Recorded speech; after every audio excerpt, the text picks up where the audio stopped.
সন্ত রামপালজি মহারাজ এমন একজন মহান শান্ত, যিনি তার সদ্ভক্তি, তত্ত্বজ্ঞান, করুণা এবং সেবার মাধ্যমে সমাজে এক নতুন দৃষ্টান্ত স্থাপন করেছেন। সন্ত রামপালজি মহারাজের নেতৃত্বে তার সকল সতলোক আশ্রম থেকে সমাজ কল্যাণের অসাধারণ কাজ সমাজকে সোনালী ভবিষ্যতের এক নতুন আশা দেখিয়েছে। সন্ত রামপালজি মহারাজের কাছ থেকে নাম দীক্ষা গ্রহণের পর লক্ষ লক্ষ মানুষের ক্যান্সার, এইডস ইত্যাদির মতো দুরারোগ্য রোগ সেরে গেছে। সন্তজির জ্ঞানে অনুপ্রাণিত হয়ে তার অনুগামীরা লক্ষ লক্ষ ইউনিট রক্তদান করেছেন। সন্তজি লক্ষ লক্ষ বোন ও কন্যার যৌতুক মুক্ত বিবাহ করিয়েছেন। সন্তজি লক্ষ লক্ষ মানুষকে নেশা থেকে মুক্তি দিয়েছেন। কোটি কোটি ভেঙে যাওয়া পরিবার আবার জোড়া লেগেছে। সন্তজির আশ্রমে সমাগমের সময় বিনামূল্যে চক্ষু চিকিৎসা, দন্ত চিকিৎসা প্রদান করা হয়। সন্ত রামপালজি মহারাজ সময়ে সময়ে পরিবেশ রক্ষার উদ্দেশ্যে ব্যাপক পর্যায়ে বৃক্ষরোপণ করেন। সন্তজি অভাবীদের তাৎক্ষণিক ত্রাণ সরবরাহের জন্য অ্যাম্বুলেন্স পরিষেবা চালু করেছেন। সন্তজি তার অনুগামীদের দেহদানের জন্য অনুপ্রাণিত করেন, যাতে মানবতার সেবা এবং চিকিৎসা ক্ষেত্রে উন্নতি হতে পারে। সন্ত রামপালজি মহারাজের সকল আশ্রমে প্রতিটি সমাগমে বিনামূল্যে ভান্ডারার আয়োজন করা হয়, যেখানে প্রতিটি শ্রেণী, প্রতিটি জাতি এবং প্রতিটি ধর্মের মানুষ একসাথে বসে খাবার খায়।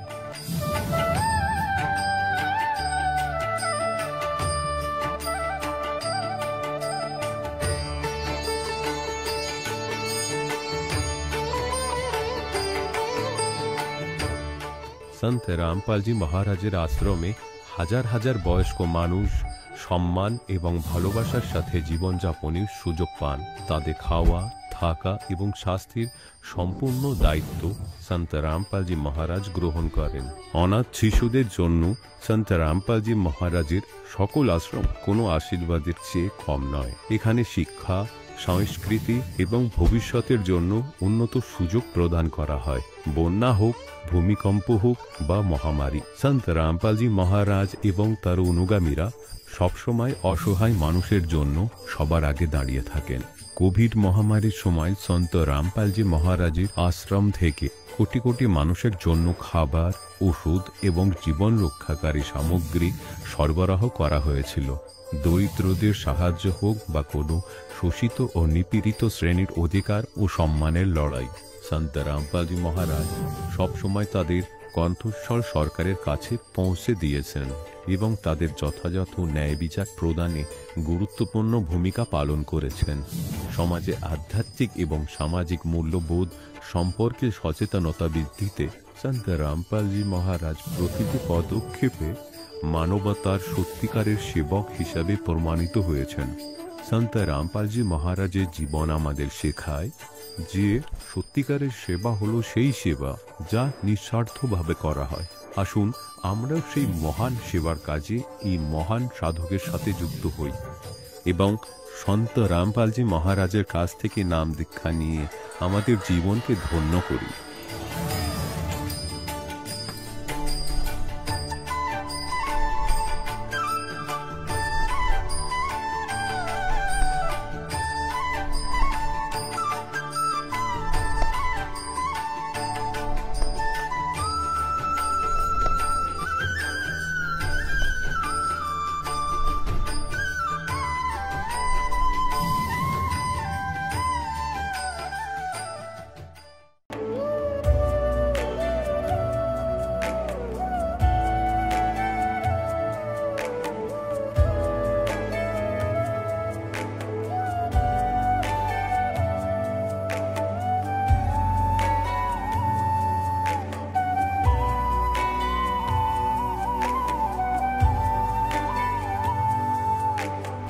প্রভু, রাম, দেব, ভগবান, আল্লাহ, খোদা, ঈশ ইত্যাদি একই শক্তির নাম।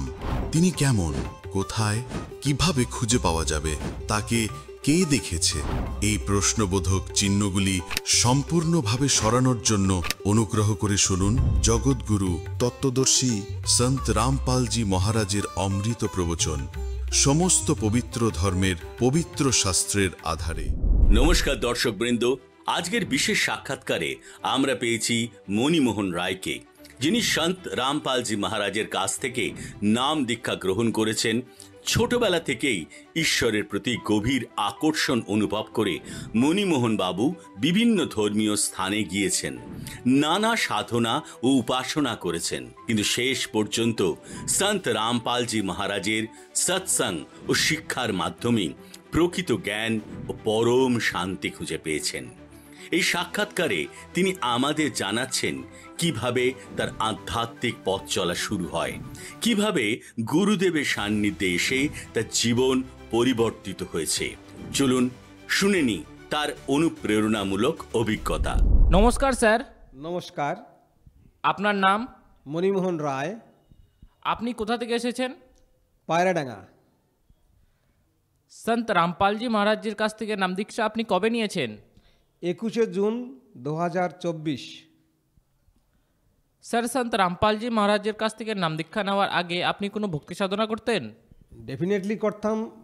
ছোটোবেলা থেকেই ঈশ্বরের প্রতি একটা টান ছিল, প্রবল টান ছিল। তার মা বাবাকে দেখতাম, মানে আমার মা মুখে মুখেই অনেক কিছু, রামায়ণ, মহাভারত, গীতা, তারপরে আরও অনেক ধর্মের কথা মুখে মুখে উচ্চারণ করতো, মানে বলতো, আমি শুনতাম।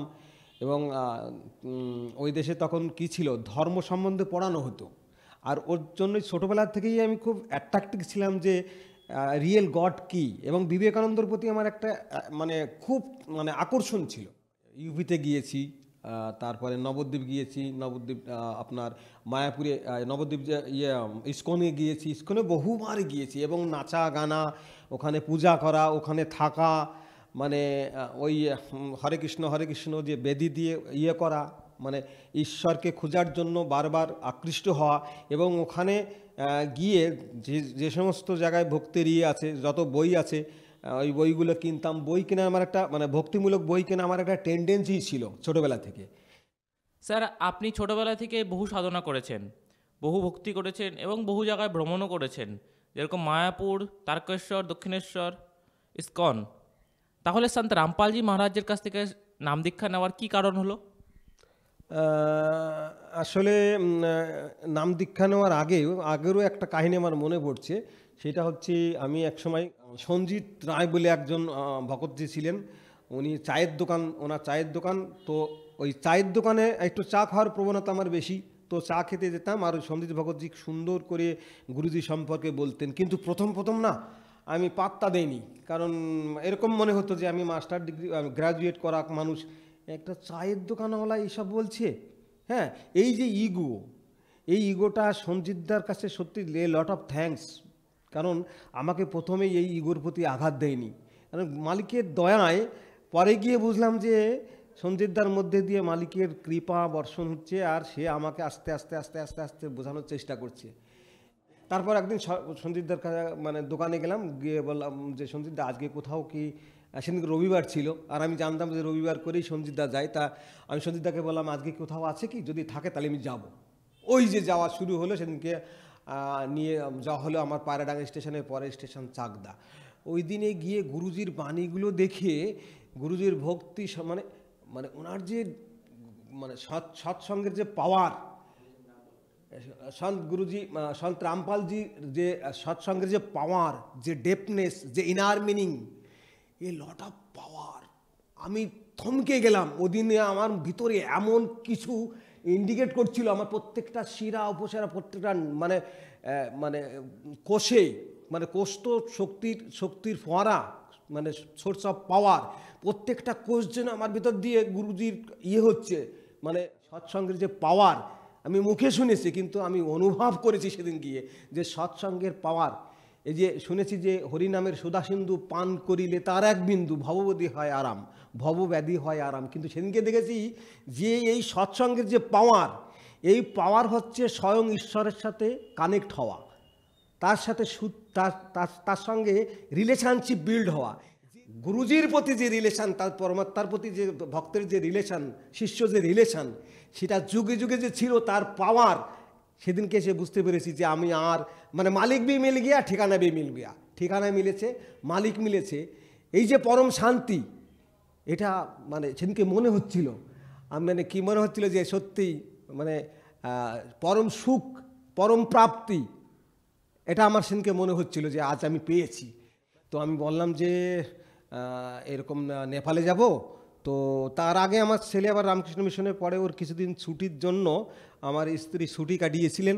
তো বলছে যে কিছুদিন আগে ছেলের জন্য ছুটি নিলাম, তো আবার আমি ছুটি পাবো কি? আমি বললাম যে দেখো, আমি একটা জিনিস বিশ্বাস করছি যে গুরুজির নাম করে যদি কোনো কিছু করা যায়, গুরুজির কাছে যদি আর্জি জানানো যায় মন থেকে, ভিতর থেকে, তাহলে মনে হয় তুমি পাবে। তো এই বিশ্বাস আমি বললাম যে তুমি ছুটি নাও না। তো ভয়ে ভয়ে বললো, আর ছুটি হয়ে গেল মালিকের দয়ায়। গেলাম নেপালে। নেপালে গিয়ে সেখানেও প্রথম দিন তো দেখাশোনার পর বলছে যে তুমি নাও, আমি নেব না। তো আমার মনে মনে আছে যে হে মালিক, হে বন্দীশ্বর, বাড়ির সব আমরা 3 জন মানুষ, আমি আর আমার স্ত্রী যদি নিয়ে নেই তো ছেলে ওর মার কথায় বা আমার কথায় চলে আসবে। তো এই ভাবতে ভাবতে ভাবতে ভাবতে সকালে চা খেতে গিয়েছি। ও তার আগের দিন পার্লামেন্টের, ইন্ডিয়ান পার্লামেন্টের এক সদস্যা, ওনার সঙ্গে আমার মিসেজের কিছু মত বিনিময় হয়, কথা বিনিময় হয়। পরের দিন চা খেতে গেলাম, আর উনি বললেন যে তোমরা দীক্ষা নিয়ে নাও, যদি কোনো প্রশ্ন থাকে, জিজ্ঞাসা থাকে, তা জিজ্ঞাসা করতে পারো। অনেক প্রশ্ন আলোচনা করার পর ওদিন নেয়নি, আমিও দেখলাম যে না, আজকে নেব না। পরের দিন আবার চা খেতে গিয়েছি, আর ওই ভকতমতির সঙ্গেই দেখা, আর বলছি তোমরা নাম নিয়েছো? বললেন না। বলে কেন? আস্তে আস্তে আস্তে কী হলো, ওনার সঙ্গে চা খেতে আরও যারা গিয়েছিলেন তারা মানে আমার মিসেসকে ঘিরে ধরেছে, কেন নেওনি, তোমার কিছু জানার মানে বাকি আছে, এই বলে আর কি ওই নামধাম সেন্টারের দিক নিয়ে গিয়ে একজনের কাছে বসিয়ে দিলেন। সে 7টা ভাষায় কথা বলে। উনি বলছেন যে আপনাকে কোন ভাষায় বললে, মানে ইংলিশেই বলছে, which is language are you easily understand that. তো তখন আমি বলছি যে ইংলিশই বলা হোক। উনি ইংলিশে প্রশ্ন করছেন, আমার স্ত্রী ইংলিশে প্রশ্ন করছেন, আর ও ইংলিশে উত্তর দিচ্ছেন। উনি বলতে বলতে বলতে উনি হট করে বাংলায় কথা বলছেন। আপনি বাংলাও জানেন? বলছে I have learn 7 language and I am speaking 7 language. তখন আমি আমার স্ত্রী বলছি এটা সম্ভব? তো আপনি কেন এই পথে আসলেন? তখন বলছে দেখুন, এই পথে আসার বিভিন্ন কারণ আছে। ওনার 1-2 কারণ শুনে আমার স্ত্রী রাজি হয়ে গেলেন, এবং ওই দিন 21শে জুন 2024 নেপালেই আমরা দুজন দীক্ষিত হলাম, গুরুজির মন্ত্র নিলাম। স্যার, আমরা শুনেছি সন্ত রামপালজি মহারাজজির কাছ থেকে নাম দীক্ষা যারা নেয় তাদের অনেকজনেরই অনেক লাভ হয়, তাহলে আপনার কি লাভ হয়েছে?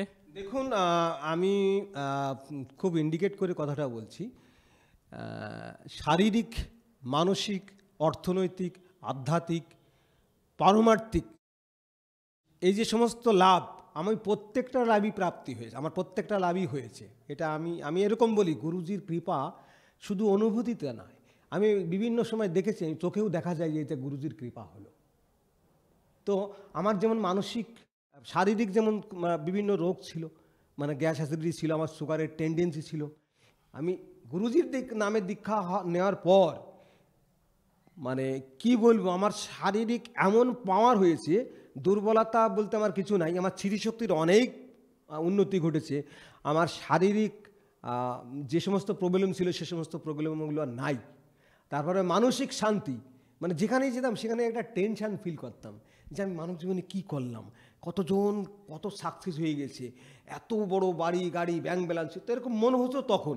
কিন্তু এখন মনে হয় যে আমি সব কিছু আমার যে মানসিক যে শান্তি, যেটা পেলে মন খুশি হয়, খুশিতে ভরপুর হয়, আমার সেই মানসিক শান্তি আছে।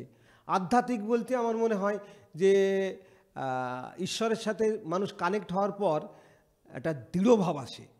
যেমন কোনো খেলায় যদি সে সাকসেস হয়, তার মধ্যে তখন যে মানে দৃঢ়তা আসে যে মানে আমি কিছু মানে বড় কিছু জিতেছি, এই যে ঈশ্বরের সাথে যে কানেকশান হলে যে দৃঢ়তা হয়, যে শান্তি হয়, যে সুখ পাওয়া যায়, সকল সুখের যে উৎস, সেই উৎসের সাথে যে মানে কানেক্টেড হওয়া যায়, সেটা এখন মনে হচ্ছে আমার, যে আমি মানে সত্যিকারের আমার মানব জীবন সফল।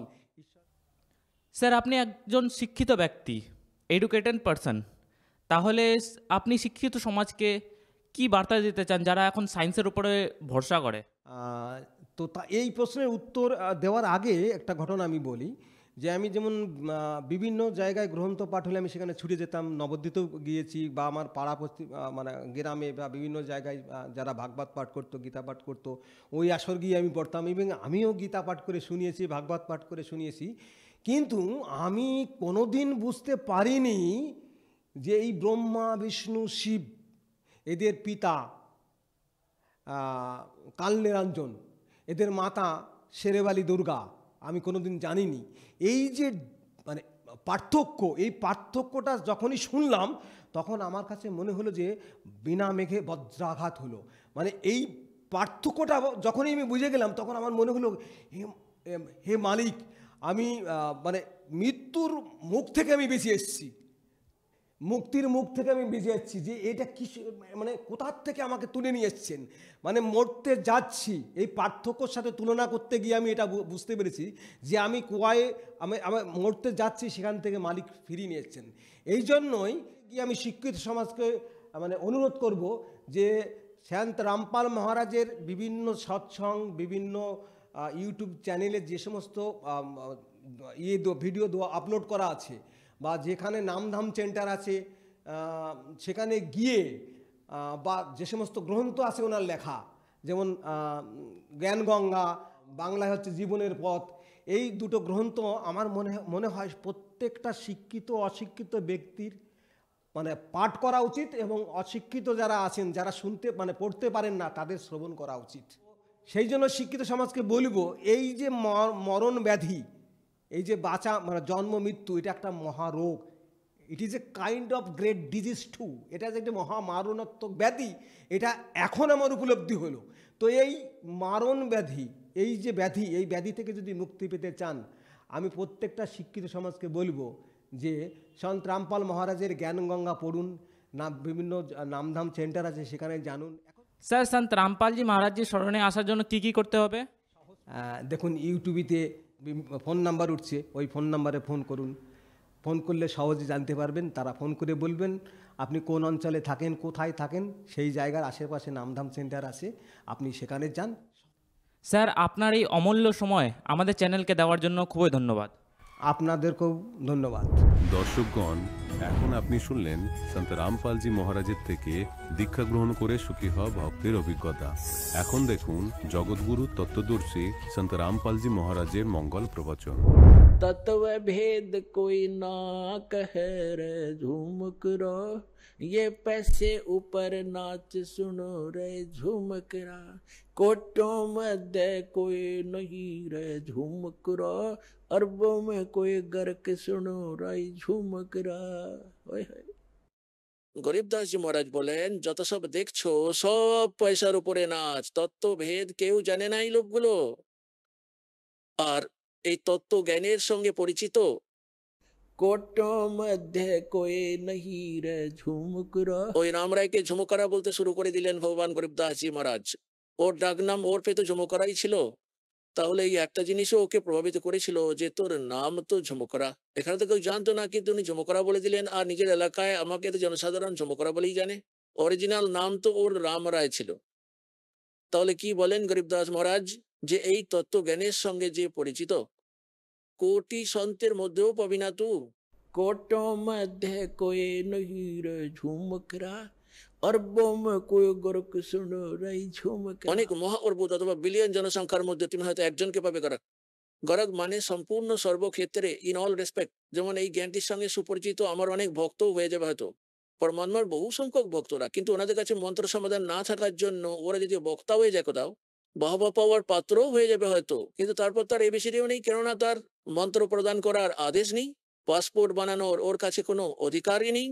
তাহলে তারপর আবার ব্যর্থতা। তাহলে এখানে অর্থটি হলো গরক মানে যার কাছে পরমাত্মার সম্পূর্ণ জ্ঞানটিও থাকে, আর সম্পূর্ণ মন্ত্রও থাকবে আর থাকবে তার অধিকারও। এরকম একজনকে তো আপনি অনেক মহা অর্বুদ জনসংখ্যার মধ্যে পাবেন পণ্ডিতগণ। আজকের দিনে পৃথিবীতে 4-5 মহা অর্বুদ বা বিলিয়ন জনসংখ্যা রয়েছে। এই কয়েক মহা অর্বুদ জনসংখ্যার মধ্যে কেবলমাত্র এই এক দাস তত্ত্বজ্ঞানের সঙ্গে পরিচিত, আর অন্য কেউ নেই। এখন আমরা ফিরে আসি ওই প্রসঙ্গে। আজকের প্রসঙ্গটিকে আমাদের এখানে শেষ করতে হবে। এবার গীতার 7 অধ্যায়ের 18 নম্বর শ্লোকের ব্যাপারে বলি। গীতার জ্ঞানদাতা নিজস্ব আপন গতিকেও কেন অনুত্তম বলেছেন, নিকৃষ্ট কেন বলেছেন? এটা তো এজন্য নিজের জন্ম মৃত্যুর ব্যাপারে নিজেই বলেছেন গীতার জ্ঞানদাতা। গীতার 4th অধ্যায়ে 5 আর 9 শ্লোকে, 2 অধ্যায়ের 12 নম্বর শ্লোকে, 10ম অধ্যায়ের 2 নম্বর শ্লোকে, যে অর্জুন তোর আর আমার বহু জন্ম অতীতে হয়ে গেছে, আর ভবিষ্যতেও হতে থাকবে, আর পূর্বেও হয়েছে। তাহলে সেজন্য 18 অধ্যায়ের 62 নম্বর শ্লোকে বলেছেন যে অর্জুন তুই সর্বতভাবে সেই পরমেশ্বরেরই শরণে চলে যা, তাঁরই কৃপাতে তোর পরম শান্তি আর সনাতন পরম ধামের প্রাপ্তি হয়ে যাবে। তাহলে ওই যতদিন না পর্যন্ত ওই তত্ত্বদর্শী সন্ত খুঁজে নে, তাঁর কাছে জ্ঞানের আর সমাধানের প্রাপ্তি হবে। তাই তত্ত্বদর্শী সন্তের প্রাপ্তি না হলে তখন এভাবেই জন্ম আর মৃত্যু তোরও থাকবে আর আমার উপাসকদেরও থাকবে, আমারও থাকবে, উনি নিজেই বলেন। এবার 7ম অধ্যায়ের 18 নম্বর শ্লোকে যেখানে বলেছেন আমার গতিও অনুত্তম জঘন্য, কেননা জন্মমৃত্যু তোরও হতে থাকবে, আমারও হতে থাকবে। ব্রহ্ম সাধকেরা ব্রহ্মলোকে চলে যায়। 8 অধ্যায়ের 16 নম্বর শ্লোকে বলেছেন ব্রহ্মলোক পর্যন্ত যাওয়া প্রাণীরাও সকলে পুনরাবর্তীশীল, পুনরায় জন্মমৃত্যু চক্রে আবর্তিত হতে থাকবে। আর যেখানে জন্মমৃত্যু হতে থাকবে, যুদ্ধ করতে হবে, সেখানে শান্তি কিছুতেই হতে পারে না। তাই এখানে বলেছেন অনুত্তম কেন বলেছেন, নিজের আপন গতিকে অর্থাৎ ওম নামের জপ দ্বারা ব্রহ্মপ্রাপ্তিকেও অনুত্তম গতি কেন বলেছেন? কিসের জন্য তার উদাহরণ দিচ্ছি। একজন চুনক নামের এক জ্ঞানী আত্মা ছিলেন, ভগবানের প্রতি সমর্পিত, আর সাধনা আর জ্ঞান ওই বেদ আর এই অসম্পূর্ণ গুরুদের দ্বারা হঠযোগ, ব্রহ্মাজিও শুরু করা, ওম নাম বেদ থেকে নেওয়া, এই সাধনা করতে থাকতেন, সবাই করতে থাকতেন। ওনারাও এরকম সাধনা করেছিলেন হাজার হাজার বছর ধরে, শুকিয়ে কাঠ হয়ে গেছিলেন, বড় বড় চোখের পাতা হয়ে গেছিল, বড় বড় মাথার চুল হয়ে গেছিল পরমাত্মা প্রাপ্তি করার জন্য। কিন্তু গীতা অধ্যায় 11 শ্লোক নম্বর 47 আর 48 গীতার জ্ঞানদাতা স্পষ্টভাবে বলেছেন অর্জুন আমার প্রাপ্তি অর্থাৎ ব্রহ্মের প্রাপ্তি, ভগবানের প্রাপ্তি না তো বেদে বর্ণিত বিধির দ্বারা, না তো কোনো মন্ত্র দিয়ে, না তো জপ তপ দ্বারা কেউ করতেই পারে না, ওটা দিয়ে হতেই পারে না বেদে বর্ণিত বিধি দিয়ে। তাই যে কারণে এনারা এই ঋষিগণেরা বেদ বেদ থেকে মন্ত্র ওম নিলেন, এটির সাধনা হঠযোগ ব্রহ্মাজির কাছ থেকে নিলেন। আর এতে যে ভগবত প্রাপ্তি হবে না সে তো স্পষ্ট করে লেখা আছে, ওটা থেকে তাদের সিদ্ধি শক্তি এসে গেল। আর এই সিদ্ধিগুলিকে ভিত্তি করে তারা পরস্পরের মধ্যে প্রভু ভগবান হয়ে উঠল।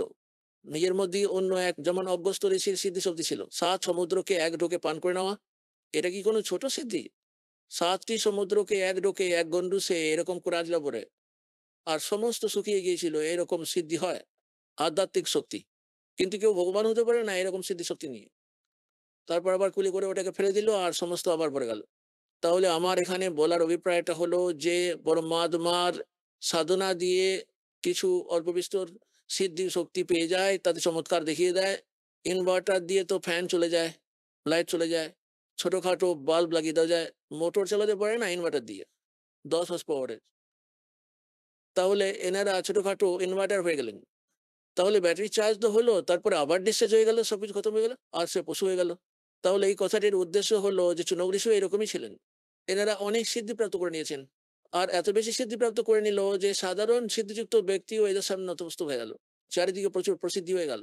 একটি মানদাতা নামক চক্রবর্তী রাজা ছিল। চক্রবর্তী রাজা মানে যিনি পুরো পৃথিবীতে প্রশাসন চালান, আর তাঁর আয়ত্তে ছোট ছোট নবাবরা থাকেন, রাজারা থাকেন, যারা তাকে ট্যাক্স দেন, তাঁর অধীনস্থ থাকেন। তাহার আদেশেই সমস্ত কাজকর্ম চলতে থাকে। আর 2-4 বছর পর কি করেন ওই রাজা? এটা দেখার জন্য যে আমার শাসনকালে কেউ আমার অধীনতা অস্বীকার তো করে দেয়নি, আমার সার্বভৌমত্ব কেউ অস্বীকার তো করে দেয়নি, আবার নিজের আপন ক্ষমতা বলে কেউ স্বাধীন রাজা যেন না হয়ে যায়, তার জন্য একটি ঘোড়াকে ছেড়ে দেওয়া হয়, যেটি রাজার নিজস্ব ঘোড়া হয়। আর তার গলায় একটি রাজকীয় বিজ্ঞপ্তি পত্র টাঙিয়ে দেওয়া হয় যে যে কোনো রাজাই হোক না কেন, আপন মানধাতা চক্রবর্তী রাজার পরাধীনতা যিনি স্বীকার করবেন না, এই ঘোড়াটিকে ধরে বেঁধে রাখুন আর যুদ্ধের জন্য তৈরি হয়ে যান। রাজার কাছে 72 কোটি সৈনিক আছে। সোজা ভাষায় এইরকম বুঝে নিন, 72 অক্ষৌহিনী। অক্ষৌহিনীর অর্থ তো আলাদা করে হয়, যেমন এতগুলি অশ্বারোহী, এতগুলি রথ, এতগুলি অমুক, হাতি ঘোড়া রথ পদাতিক সৈন্য সম্মিলিত ভাবে হয়। এখানে সিম্পল ভাবে নিচ্ছি আমরা, 72 অক্ষৌহিনীকে 72 কোটি বলে ধরুন। এখন ওই রাজার ঘোড়াটি যখন চলতে লাগে, তার পিছনে পিছনে রাজার সৈনিক ঘোড়ার উপর থাকে, ওই ঘোড়াটি তো খালি থাকে, ঘোড়াটি তো আপন মর্জিতে চলতে থাকে, যে কোনো জায়গায় যে কোনো দিকেই যাক। তাই যাওয়ার সময় চুনক ঋষি দেখতে পেলেন যে ঘোড়াটি খালি যাচ্ছে আর বাকি সব ঘোড়াতে সবারই বসে আছে, কি কারণে? কিন্তু যখন ফিরে এলো সমস্ত পৃথিবী ঘুরে, তখন দৈবযোগে ওই একই রাস্তায় ফিরে এলো কয়েক বছর, 2-4 বছর পরে। তাই ঋষি ওই সৈনিকদের জিজ্ঞাসা করলেন, সৈনিকগণ, এই ঘোড়ায় কেউ চড়েনি কেন? তখন ওরা বললো, ওই সৈনিকরা বলল, এটি রাজা মানধাতা চক্রবর্তী রাজার ঘোড়া, এই ঘোড়ায় কেউ বসতে পারে না। আর এর গলায় কি লেখা রয়েছে? ঋষি প্রশ্ন করলেন। সৈনিকগণ উত্তর দিল, এর গলায় এই কথা লেখা আছে যে এই ঘোড়াটিকে ধরে নেবে তাকে রাজা মানধাতার সঙ্গে যুদ্ধ করতে হবে। রাজার কাছে 72 কোটি সেনা আছে।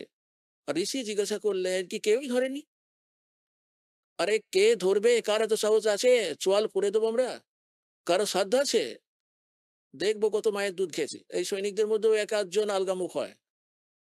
উনি তো তখন তখন ওই ঋষি ভাবলেন, রাজার বড্ড গর্ব হয়ে গেছে, এর এই গর্ব অহংকার ঠিক করা উচিত। দেখুন, ঋষির রাজার সঙ্গে পঙ্গা নেওয়ার কি দরকার আছে? ঋষি হলো, ঋষি মানে ভালো আত্মা। ও তো গাধা ছিল, সেজন্য ও কারণে পঙ্গা নিতে গেল। ও বললো, এই আমি ঘোড়া বেঁধে নিলাম, এই ঘোড়া আমি বেঁধে নিলাম, রাখো এখানে, বেঁধে দাও এই বৃক্ষের সঙ্গে, যে বৃক্ষের নিচে বসে উনি তপস্যা করছিলেন। সৈনিকরা তো বেঁধে দিল। সৈনিকরা বলল তখন ওই ঋষিকে যে এই ঘোড়াটি আপনি বাঁধবেন? মানধাতা চক্রবর্তী রাজার সঙ্গে যুদ্ধ করবেন? বললো, হ্যাঁ, আমি যুদ্ধ করবো ওর সঙ্গে। সৈনিকরা বললো, আরে কাঙালি, তোর ঘরে খাওয়ার অন্ন নেই, তুই কেন, তোর কি মরণের সময় ঘনিয়ে এসেছে? চুপচাপ নিজের ভক্তি কর আর নিজের মারা জপ করে নে।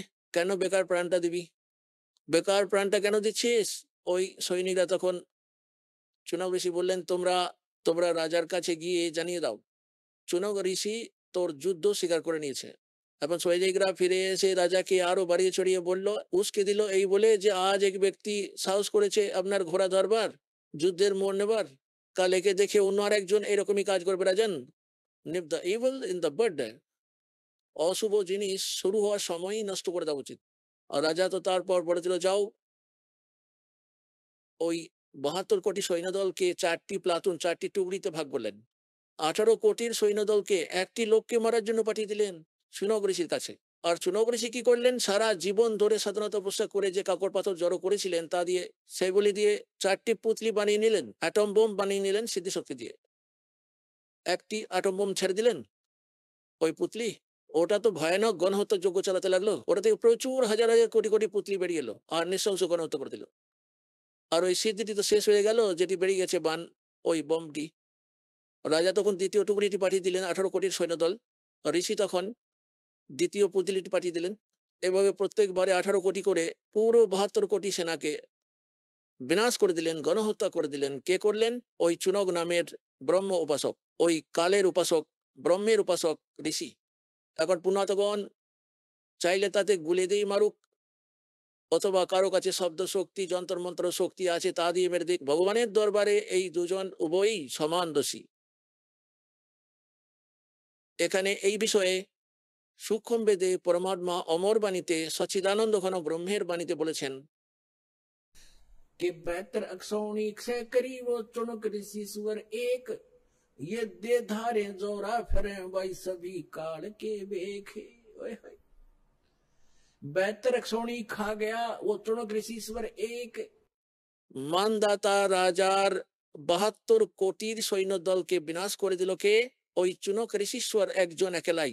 ঋষীশ্বর যেমন মুনি হয় আর মুনিবর আর মুনীশ্বর, একটি তো মুনি সাধারণ সাধক, আর মুনিবর ওই সাধকদের মধ্যে শ্রেষ্ঠ মুনি, তারপর আবার মুনীশ্বর ওই শ্রেষ্ঠ মুনিদের মধ্যেও পরম শ্রেষ্ঠ, অর্থাৎ মুনীশ্বর ঋষীশ্বর, ঋষি ঋষিবর ঋষীশ্বর, ওই তৃতীয় নম্বরের গুড বেটার বেস্ট, ওই বেস্ট জন, এখানকার বেস্ট বলে আখ্যাত ঋষির এইরকম কর্ম হয়, 72 কোটি সেনাকে সে খেয়ে গেল। এটি সূক্ষ্ম বেদে পরমাত্মা বলছেন। बैतर अक्षौणी खा गया वो चुणक ऋषि सुअर एक, ये दे धारे जोरा फिरे वही सभी काल के बेखे। জোরা মানে মৃত্যু আর জরা মানে বৃদ্ধাবস্থা, পার্থক্যটা বুঝে নিন, ভুলবেন না যেন। জোরা মিন্স সন্ত ভাষায় জোরা মানে মৃত্যু। বলা হয় এদের দেখে তো মনে হয় সন্ত ঋষি মহর্ষি, এনারা তো চলে ফিরে বেড়ানো ঘাতক, এনারা তো দেহধারী মৃত্যু করছে, এনারা সন্ত নয়, এনারা মৃত্যু। এনারা সবাই কালের ভেগধারী, ব্রহ্মের সাধক, ব্রহ্ম পর্যন্তের পূজারী। এরা সবাই কালের ভেগধারী, দেহ ধারে জরা ফেরে অর্থাৎ মৃত্যু ঘরে চলে ফিরে বেড়ায় মনুষ্য রূপে। এতগুলো মনুষ্যকে বধ করে দিল, তোমরা এদেরকে মহারিষি বলো? এখানে গীতার জ্ঞানদাতাও বলেন যে এই ঋষিরা এরা সকলেই উদার হন, কিন্তু তত্ত্বদর্শী সন্ত না পাওয়ার জন্য আমারটি অনুত্তম অর্থাৎ নিকৃষ্ট সাধনাতেই লীন রয়ে গেল, গতিতে লীন রয়ে গেল। তারপর আবার কি হবে? ওম নামের জপ দিয়ে ব্রহ্মলোকে যাবে। আর যেটা সিদ্ধি অর্জন করেছিল, সাধনা তপস্যা করেছিল, তা দিয়ে রাজা হয়ে যাবে। আর যে এই 72 কোটি সৈন্য হত্যা করেছিল, ওটা ওর ব্যাড অ্যাকাউন্টে লেখা হবে আলাদা করে, ওটা ওকে ভুগতেই হবে। যেমন এই ওম নামের জপ দ্বারা এ ব্রহ্মলোকে চলে যাবে, ওখানে নিজের পুণ্য সমাপ্ত করে এই ওম নামের উপার্জন নাশ করে দিয়ে এ আবার ফিরে চলে আসবে পৃথিবীতে, রাজা হয়ে যাবে। তারপর ঘোর পাপ উপার্জন করবে, রাজা হয়ে স্বীকার করে অহংকারের কারণ দুনিয়ার লোককে মারে, গণহত্যা করিয়ে দেয় আপন রাজ্যের জন্য। সেই পাপ তার ব্যাড অ্যাকাউন্টে লেখা হবে। তারপর এ কুকুর হবে, আর এর মাথায় ঘা হয়ে পোকা ধরবে, এই ঋষি চিনকের। আর যত সৈনিককে মেরেছিল পোকা হয়ে গুনে গুনে বদলা নেবে তারা। তাই এখানে বলা হয়েছে এটা কি সেই মুক্তি হলো? 18 অধ্যায়ের 62 নম্বর শ্লোকে বলা হয়েছে, তুই সর্বভাব নিয়ে অর্জুন সেই পরমেশ্বরের স্মরণে চলে যা, তাঁর কৃপাতেই তুই পরম শান্তি আর সনাতন পরম ধামকে প্রাপ্ত করতে পারবি। 15 অধ্যায়ের 4 নম্বর শ্লোকে বলা হয়েছে, পরম সন্তের প্রাপ্তির পর, তত্ত্বদর্শী সন্তের প্রাপ্তির পর পরমাত্মার ওই পরম পদের খোঁজ করা উচিত, যেখানে যাওয়ার পর সাধক আবার ফিরে এই সংসারে আর কখনো আসে না, আর কেবলমাত্র তাঁরই ভক্তি করো। তাহলে এখানে যে ব্রহ্ম পর্যন্তের সাধক রয়েছেন, সেজন্য 7 অধ্যায়ের 18 নম্বর শ্লোকে গীতার জ্ঞানদাতা বলছেন যে এই জ্ঞানী আত্মা তো ভালোই আত্মা, পরমাত্মার জন্য এরা সমর্পিত, কিন্তু তত্ত্বদর্শী সন্ত না পাওয়ার জন্য এনারা আমারটি অনুত্তম গতিতে, অতীব নিকৃষ্ট গতিতেই লীন থেকে গেল। এনাদের সেই সন্তের প্রাপ্তি হয়নি, যাঁর সাধনা করে সেই স্থান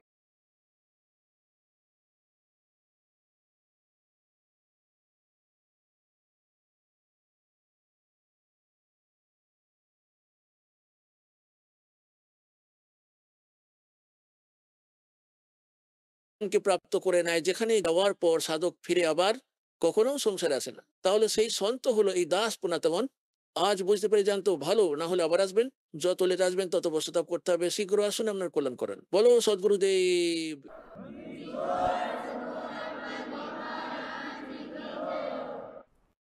পরম পিতা পরমাত্মা পূর্ণ ব্রহ্ম সর্বসৃষ্টির রচনাকার কবির দেব, কবির সাহাব, আল্লাহু আকবর, জোলা কবির, ধানক কবির, ইনি আমাদের সকল আত্মাদের পিতা, ইনি আমাদের সমব্যথী, ইনি সেই পরমাত্মা যিনি সর্বব্রহ্মাণ্ডগুলির রচনা করেছেন। পুণ্যার্থগণ, সৌভাগ্য আপনাদের, আপনাদের জন্ম এই রকম সময়ে হয়েছে যে সময়টিকে পরমাত্মা পূর্ব নির্ধারিত করে রেখেছিলেন, যে যে সময় কলিযুগ 5500 বছর অতিবাহিত হয়ে যাবে, তখন এই আধ্যাত্মিক মার্গটিকে, যেটি সম্পূর্ণ কমপ্লিট ইন অল রেসপেক্ট, যে স্পিরিচুয়াল নলেজ রয়েছে, আধ্যাত্মিক পথ জ্ঞান রয়েছে, সেটিকে সার্বজনিক করার জন্য বলেছিলেন ভগবান। কেননা যে সময় পরমাত্মা স্বয়ং এসেছিলেন 600 বছর আগে, সন 1398 থেকে সম্বত 1455 থেকে সন 1518 সম্বত 1575 পর্যন্ত। ওই পরমাত্মা এখানে একজন সাধারণ ব্যক্তির মতো লীলা করে চলে গিয়েছিলেন, যেটি পরমাত্মা করেই থাকেন, যেটি আমাদের বেদ বলে যে ওই পরমাত্মা সতলোক থেকে সশরীর চলে আসেন তার আপন সেই নিজ স্থান থেকে, যেখানে আমরা থাকতাম নিজের আপন পিতার কাছে। আমরা শিশুসুলভ স্বভাববশত আমরা অজ্ঞানতার কারণে আপন সেই মূল মালিককে, সেই সর্বসুখদায়ী পরমাত্মাকে ছেড়ে দিয়ে এখানে এই কালের সঙ্গে চলে এসেছি এর লোকের মধ্যে। তাই সেই পরমাত্মা ওখান থেকে চলে এসে আমাদের পুনরায় মনে করিয়ে দিতে আসেন যে আপনারা যে জায়গায় রয়েছেন সেই লোকটি ঠিক নয়, এখানে কোনো ব্যবস্থাই অনুকূল নয়। এখানে জন্ম আর মৃত্যুর এই দীর্ঘ রোগ, আর আপনাকে এতটাই কাঁচা শরীর দিয়ে দিয়েছে যে যার মধ্যে কোনো না কোনো রোগ নিশ্চিত রূপে ব্যাপ্তই থাকে, লেগেই থাকে। আবার দেখুন, আপনারা এমন স্থানটিতে রয়েছেন যেখানে প্রত্যেক বস্তুর অভাব তো লেগেই থাকে, আর যে কারণে প্রাণীরা সর্বদাই টেনশনের মধ্যে থাকে, সর্বদা দুঃখী থাকে। তাহলে সেই পরমাত্মার বিষয়ে বেদেতে লেখা রয়েছে যে যে সেই পরমাত্মা নিজের আপন স্থান থেকে চলগামী হয়ে আসেন, যেখানে আমরা আগে থাকতাম, এবং এখনো পরমাত্মা সেই স্থানেই রয়েছেন। আর আমাদের অসংখ্য ভাই বোনেরা ওখানে এখন বর্তমান কালে নিবাস করছেন, যারা ওখানেই ছিলেন, এখানে আসেননি। আর যারা এখান থেকে পরমাত্মার সদ্ভক্তি করে ফিরে চলে গেছেন, ওনারা এখনো ওখানেই রয়েছেন। তাহলে ওখান থেকে চলগামী হয়ে পরমাত্মা এখানে আসেন, একজন সাধারণ ব্যক্তির ভূমিকায় লীলা করেন। উনি এইরকম লীলা করেন যে প্রত্যেক প্রাণীকে এই কালের লোকে যদি সুখী থাকতে হয়, তো সেই বিধি, সেই তরিকা উনি একটি ভূমিকায় সেজে পরমাত্মা স্বয়ংই রোল করেন। পরমেশ্বর কবিরজি একটি ঝুপড়িতে নিবাস করতেন পুরো পরিবার সহ। পরমাত্মারই এমনিতে তো পুরো বিশ্বই ওনার পরিবার, সকলেই ওনার পুত্রপুত্রী, কিন্তু ওই সময় উনি একটি গৃহস্থের বিধিতে পরিবার বানাননি। পরমাত্মার পরিবারের মধ্যে মোট 5 জন সদস্য ছিলেন। একটি তো নীরু আর নিমা, এই 2 জন, যাদেরকে পরমাত্মা একটি লহরতারা নামক সরোবরে পদ্ম ফুলের উপর শিশু রূপে প্রাপ্ত হয়ে যান। এক তো পরমাত্মা নিজে স্বয়ং, আরো 2 জন, একটি তো ছেলে ছিল, ছেলের নাম তো কামাল, আর একটি ছিল মেয়ে, তার নাম রাখা হয়েছিল কামালি।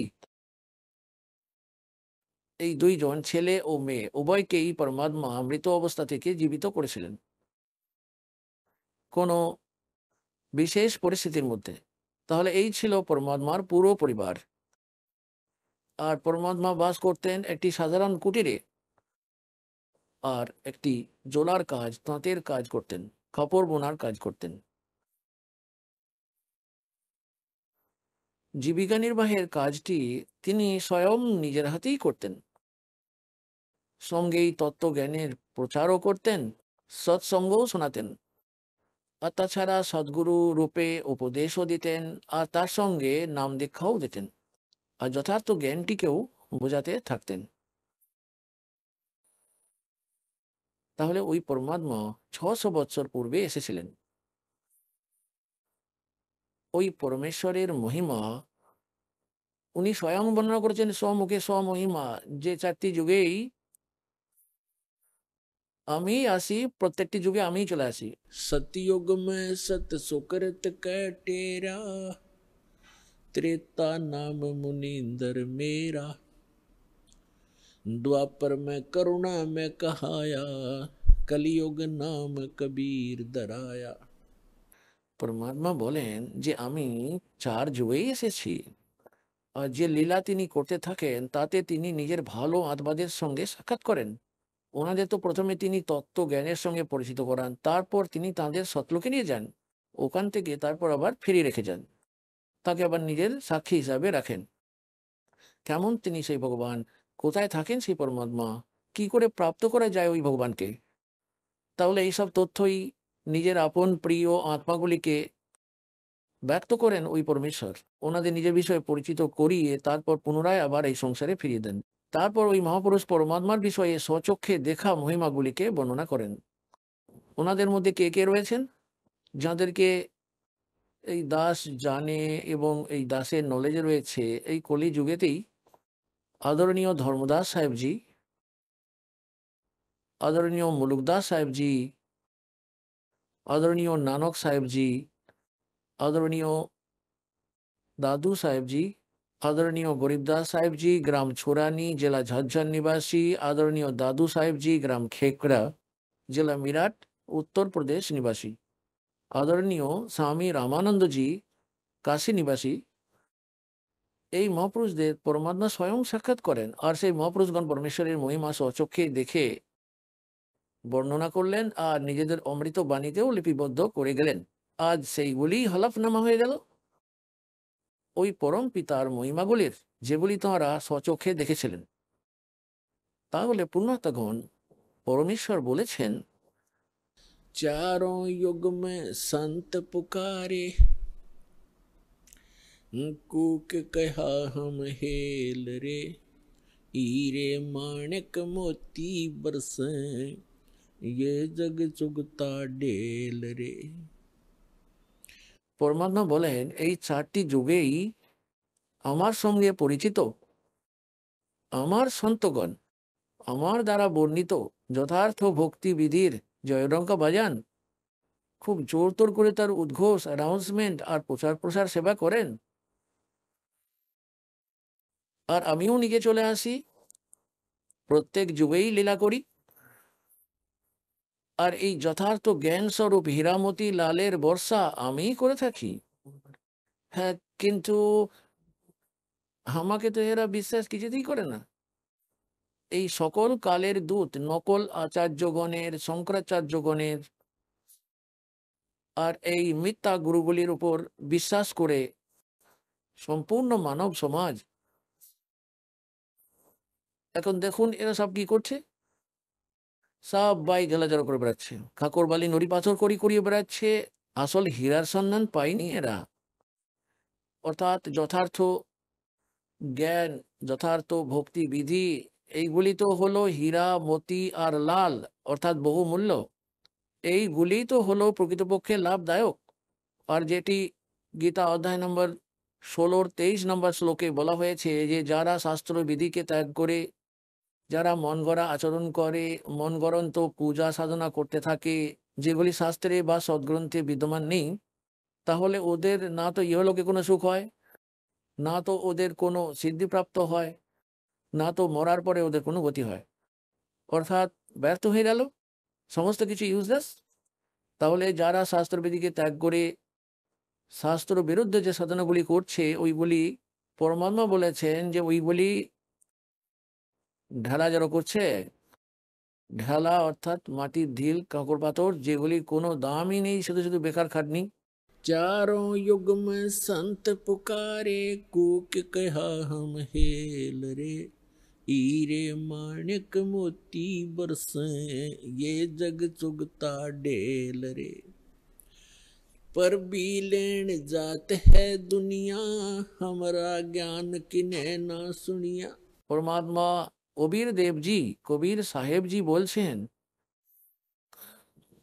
যে লোক বেদের আধারে, অর্থাৎ লৌকিক কথার আধারে যে শাস্ত্র বিরুদ্ধ সাধনা অবলম্বন করে এই মানব সমাজ কুম্ভ ইত্যাদি মেলার উদযাপন করতে থাকে, ওই পবিত্র স্নান করার জন্য সেখানে যায় নিজেদের কল্যাণার্থে, তার জন্য পরমাত্মা বলেছেন যে যে জলাশয় বা সরোবর বা যে নদীর মধ্যে আপনারা স্নান করতে যান কোনো পুণ্যক্ষণ নির্ধারিত করে, আপনার যাওয়ার আগে থেকেই ওখানে ওই জলাশয়, পুকুর, সরোবরে, ওই নদী হ্রদের মধ্যে ব্যাঙ, মাছগুলি আর বহু সংখ্যায় জলের কীট পোকামাকড় বাস করছে বহুদিন ধরে, আগে থেকেই ওখানে জীবজন্তু।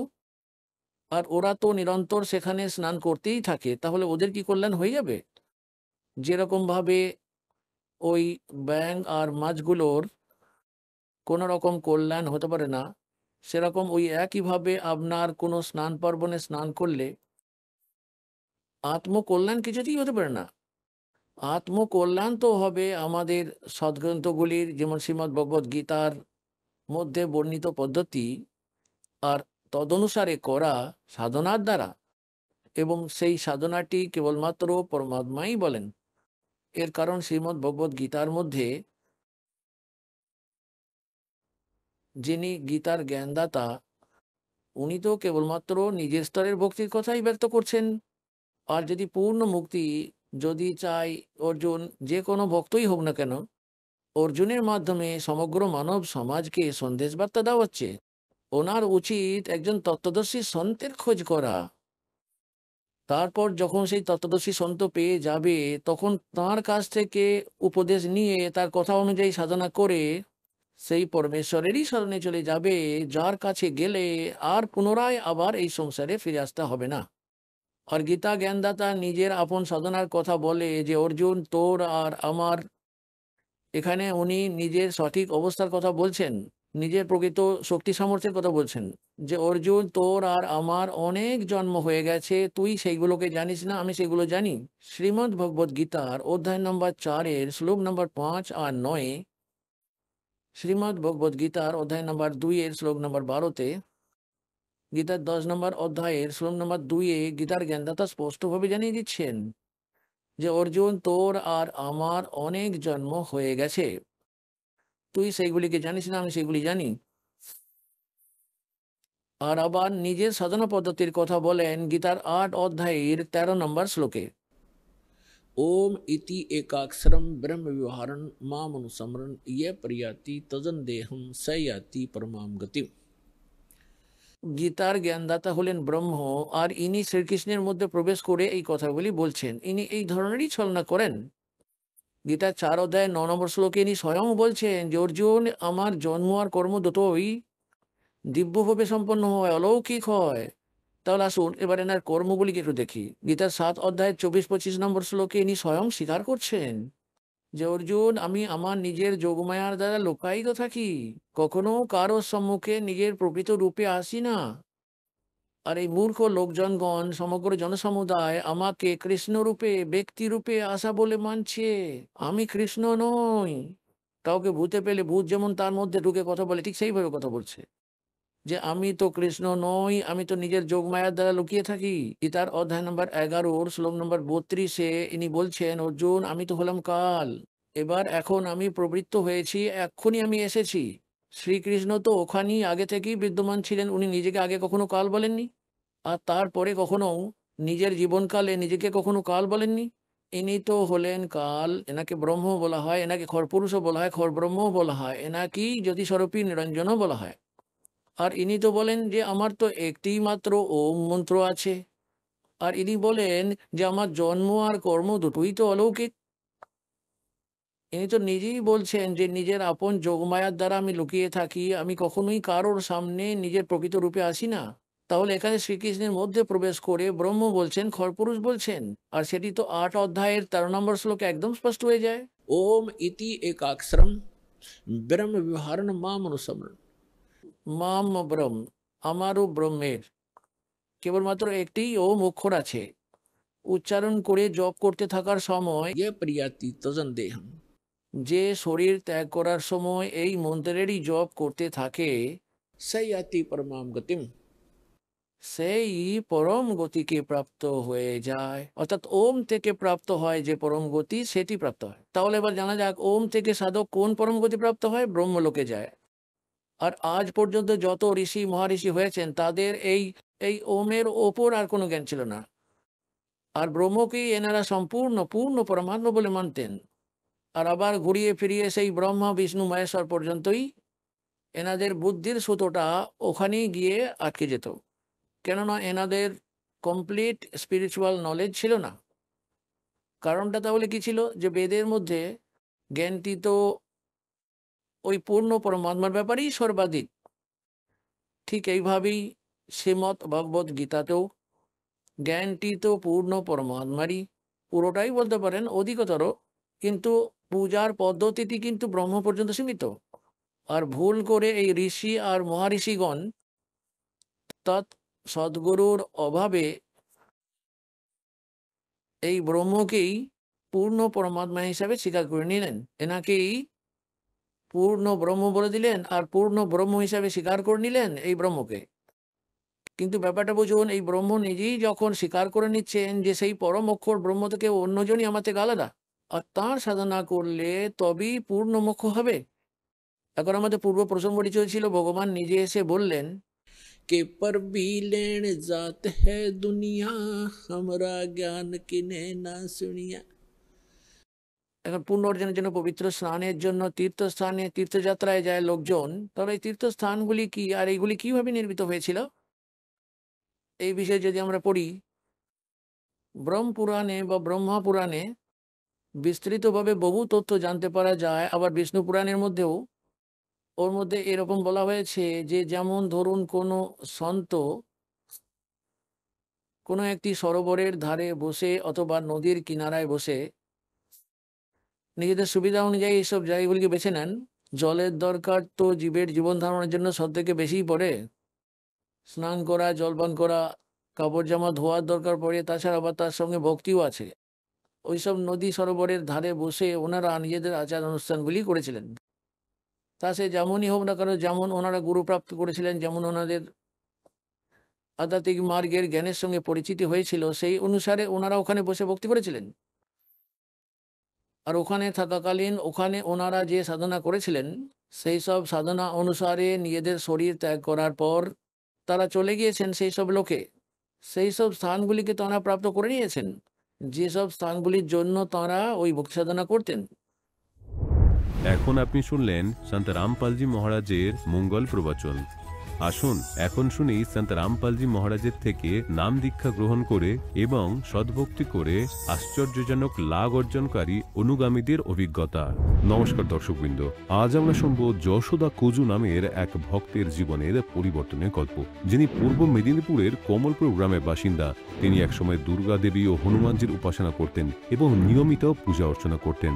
কিন্তু তার জীবনে এক গুরুত্বপূর্ণ পরিবর্তন আসে যখন তিনি সন্ত রামপালজি মহারাজের শরণ গ্রহণ করেন। তিনি জানাচ্ছেন গুরুদেবের আশীর্বাদে তার মানসিক ও শারীরিক সমস্যাগুলোর সমাধান হয়েছে, বিনামূল্যে শিক্ষা ও আধ্যাত্মিক জ্ঞান লাভ করেছেন এবং সমাজসেবামূলক কর্মকাণ্ডেও যুক্ত হতে পেরেছেন।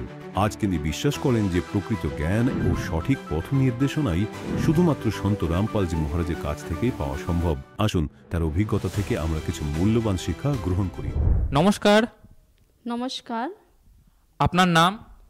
আমার নাম যশোদা কুজুর। আপনি কোথা থেকে এসেছেন?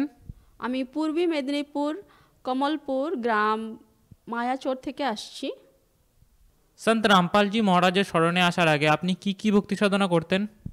আমি দুর্গা দেবীর সাধনা করতাম, হনুমানজির সাধনা করতাম। এছাড়া খ্রিস্টান স্কুলে ছিলাম, জিজাসেরও পূজা পাঠ করতাম। আপনি বললেন আপনি হনুমানজির ভক্তি সাধনা করতেন এবং দুর্গা দেবীরও ভক্তি সাধনা করতেন। তাহলে সন্ত রামপালজি মহারাজের স্মরণে আপনি কিভাবে আসলেন? সন্ত রামপালজির স্মরণে আসার আগে আমাকে একজন, আমার বৌদি আছে, ও আমাকে একটা বই দিল। সেই বইয়ের নাম জ্ঞান গঙ্গা। সেই বইটাকে আমি একদিন পড়লাম, একটা দুইটা পেজ করতে। ওর আগে তো আমাকে ইচ্ছা করতো না পড়তে, কিন্তু যখন বইটা পড়লাম একটা দুইটা পেজ করতে আমাকে একটু ভালো লাগলো, আর আমি এরকম পড়তে গেলাম, একটা দুইটা তিনটা চারটা পেজ করে আমি আগে পড়তে গেলাম।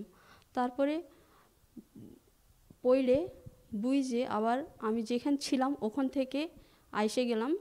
যেরকম আমি আসামে ছিলাম, ওখান থেকে আইসে ওয়েস্ট বেঙ্গলে আমি সন্ত রামপালজির আশ্রম আছে শিলিগুড়িতে, ওখানে যাই আমি দেখলাম। একদিন গেলাম, 2 দিন গেলাম, 3 দিন, চতুর্থ 5ওয়া দিন যাই আমি 2022-এ 5 জুনে আমি সন্ত রামপালজির দীক্ষাটা নিলাম। আমরা শুনেছি সন্ত রামপালজি মহারাজজির স্মরণে যারা নাকি আসে তাদের অনেকজনেরই অনেক লাভ হয়। আপনার কি কি লাভ হয়েছে? দীক্ষা নেওয়ার পরে আমি অনেক কাঁদলাম ঘরে আইসে। কেন কি দীক্ষা নেওয়ার পরে আমাকে গুরুজিকে ভক্তি দিতে হবে, পূজা পাঠ দিতে হবে, আমার কাছে তো কিছু টাকা পয়সা নাই, সেই কাঁদছি। আর আমি 2-3টা জায়গা অ্যাপ্লাই করছিলাম। তার দীক্ষা নেওয়ার পরেই আমি 2022-এ 10 জুনে আমার টিকিট হয়ে গেছে সিংপুরার, হরিয়ানা সিংপুরার আশ্রমের। আমি ওখানে গেছি, ওখানে আমি প্রার্থনা করে আসলাম সন্ত রামপালজির। আর আমি আইসেই দেখলাম 1 মাসও লাগে না, 1 মাসের ভিতরেই আমার স্কুল থেকে ডাইরেক্ট জয়নিং আইসে গেছে। ইন্টারভিউ না, ডাইরেক্ট জয়নিং। আমি অন্য দিনকে যাই আমি জয়েন করলাম। আর এইভাবে আমাকে পরমাত্মা দয়া করলো আর আমি ওনাকে ভক্তি করতে পারলাম, সহযোগ্য আমাকে দিল। এই লাভ ছাড়াও আমার মানসিক প্রবলেম ছিল, ওইগুলোও আমি লাভ পাইলাম। আর বেমার হাজার হইতাম, ওষুধপত্র খাইতাম, এখন আর আমাকে খাইতে হয় না। পরমাত্মার স্মরণে আইসে আমি যখন আমার কিছু প্রবলেম হয় আমি মন দিয়ে প্রার্থনা করি আর আমার নিবারণ হয়ে যায়।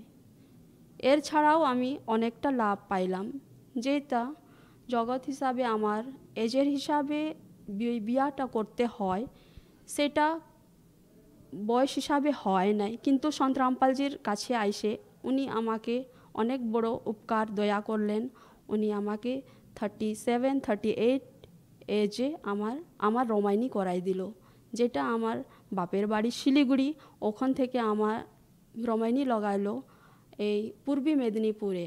সন্ত রামপালজি মহারাজ এই রমাইনিতে আমার 1 টাকাও দহেজ দান দীক্ষা কিছুই লাগে নাই, যেটা বলে সমাজ সেবা উনি আমার উপকার করে দিলেন, যেটা কি আজকে জগতে থাকলে লাখ লাখ টাকা লাগতো, সেটা আমার 1 টাকাও লাগে নাই। এই অনেক বড় কাজটা করে দিলেন। সন্ত রামপালজি মহারাজজির সমাজ সুধারের মধ্যে কি কি ভূমিকা রয়েছে? সন্ত রামপালজি মহারাজ সমাজ সুধারের জন্য অনেকটা কাজ করেছে। যেভাবে রমাইনির জন্য মুক্ত, একটাও টাকা লাগে না এই সংস্থায় বিয়া করার জন্য। আর যেরকম নিশা জন্য বাইরে অনেক প্রচুর টাকা লাগে, এখানে সন্ত রামপালজির স্মরণে আসলে 1 টাকাও লাগে না। আর এটা 100% গ্যারেন্টি যে ওরা এই পরমাত্মার স্মরণে আসলে নেশা একদমই খাবে না, যেরকম বিড়ি সিগারেট তামাকু আর গাঁজা ইত্যাদি কিছু নেশা করবে না। এর ছাড়াও উনি অনেক সমাজ সুধার করেছেন, যেরকম পেশেন্ট হইলে ব্লাড লাগে বা অন্য রোগ, দাঁত বা আরও অন্য রোগের জন্য 1 টাকাও লাগে না। এটাই সমাজ সুধারের জন্য কাজ করতেছেন, যেটা সমাজটা সঠিক পথে সবাই চলে আসুন। আপনি আমাদের দর্শক যারা নাকি আপনাকে এখন টিভিতে দেখছেন তাদেরকে আপনি কি বার্তা দিতে চান? সমাজের সবাই ভাই বোনকে আমি এটাই প্রার্থনা করব সবার কাছে যে আপনা নিশ্চয় প্রত্যেক চ্যানেলে, যেরকম 7:30টায় সাধনা চ্যানেলে, সন্ধ্যা টাইমে, দুপুরে, সকালে পরমাত্মা সন্ত রামপালজির প্রোগ্রাম দেখায়, আপনারা নিশ্চয় দেখুন। আর আপনাদের যে কোনো প্রবলেম আছে ওইটা আপনারা সন্ত রামপালজির কাছে দীক্ষা নিয়ে আপনাদের জীবনটা কল্যাণ করুন। ধন্যবাদ। ধন্যবাদ।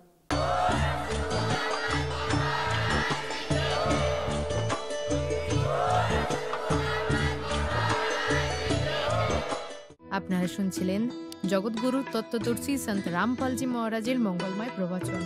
অধিক তথ্য জানার জন্য ভিজিট করুন আমাদের ওয়েবসাইট www.jagatgururampalji.org।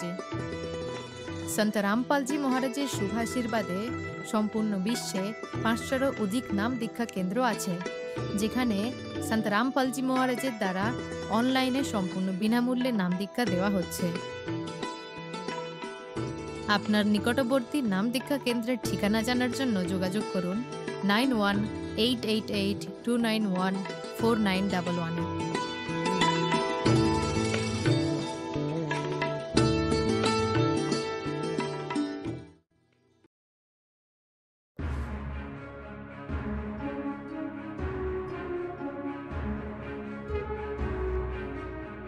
হারিয়ে যাওয়া মায়ের ঘরে ফেরা। হিঙ্গলগঞ্জের আহ্লাদি ফাউন্ডেশনের ফের নজির গড়ল মানবিকতার দৃষ্টান্তের। প্রায় 1 বছর আগে মানসিক ভারসাম্যহীন এক মহিলা উত্তর 24 পরগনার হাসনাবাদের রামেশ্বরপুর ঘোষালের মোড় এলাকায় ঘোরাফেরা করতে থাকেন। ধীরে ধীরে স্থানীয়দের কাছে তিনি পরিচিত হয়ে ওঠেন। এলাকার মানুষই তার খাবার পোশাকের দায়িত্ব নেন। পরে নাম পরিচয় জানতে পারলে তাকে ঘরে পাঠানোর জন্য উদ্যোগী হন স্থানীয় চকপাটলি হাই স্কুলের শিক্ষক খান আশফাক জামান। তিনি ওই স্কুলের শিক্ষক তাপস রায়ের সহযোগিতায় যোগাযোগ করেন আহ্লাদি ফাউন্ডেশনের চেয়ারম্যান সুশান্ত ঘোষের সঙ্গে। সুশান্ত ঘোষের সহযোগিতায় জানা যায় ওই মহিলার নাম রওশনারা বিবি, বাড়ি হাওড়া জেলার পাঁচলা এলাকায়। তার 2 মেয়ে ও 1 ছেলে রয়েছে পরিবারে। ফাউন্ডেশনের প্রচেষ্টা